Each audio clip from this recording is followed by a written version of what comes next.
Assalamualaikum warahmatullahi wabarakatuh. Saya Muhammad Lazuari Alfarisi, perwakilan dari kelompok 4, ingin melaporkan modul praktek 7, yaitu mengontrol Wemos dengan gestur tangan menggunakan OpenCV.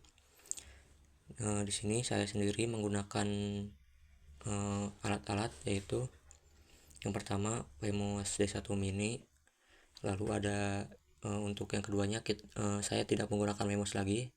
Jadi saya menggunakan Node MCU yang SP12E dan alat-alat pendukung lainnya seperti LED pin, lalu ada resistor 220 ohm dan kabel jumper tunggal.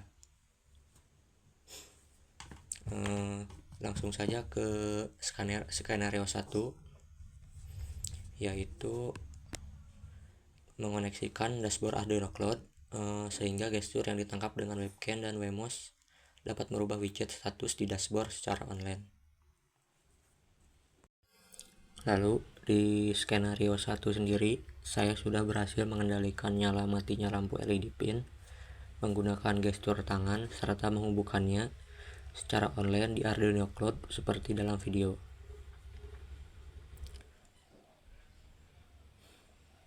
Dan selanjutnya ke skenario 2, yaitu menggunakan Wemos lain untuk men-trigger dari gestur Wemos yang sudah digunakan sebelumnya. Lanjut ke skenario 2, sebelumnya mohon maaf saat saya mengerjakan praktek ini ada kesalahan yang mengakibatkan Wemos rusak dan tidak terhubung ke port di Arduino IDE lagi, dan saya juga tidak merekam saat skenario 2 pada saat itu sudah berjalan. Jadi di sini sebagai gantinya saya akan menjelaskan secara lisan bagaimana cara kerjanya Wemos 1 dan Node MCU terhubung. Jika gestur di Wemos on, maka di Node MCU on. Jadi di sini sebelumnya saya mau membuat dua code yang berbeda, yaitu yang pertama yang di kiri untuk Node MCU, kode biasa yang menghubungkan pin-pin yang digunakan untuk LED pin, lalu ada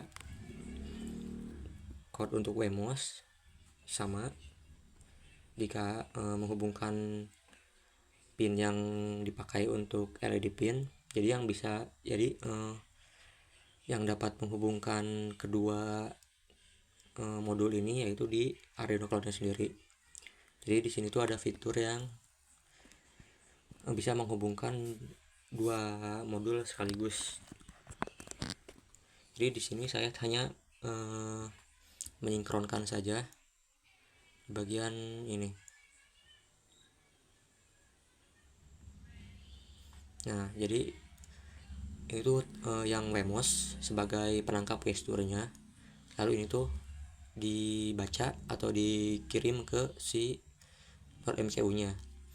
Jadi saat si lampu pin di Wemos menyala, otomatis di Node MCU pun ikut menyala seperti itu.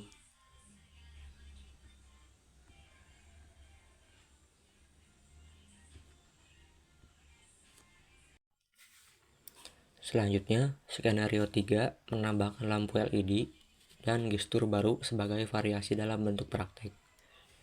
Dikarenakan skenario ini bisa dikerjakan tanpa dua modul, jadi saya dapat mendokumentasikan skenario ini.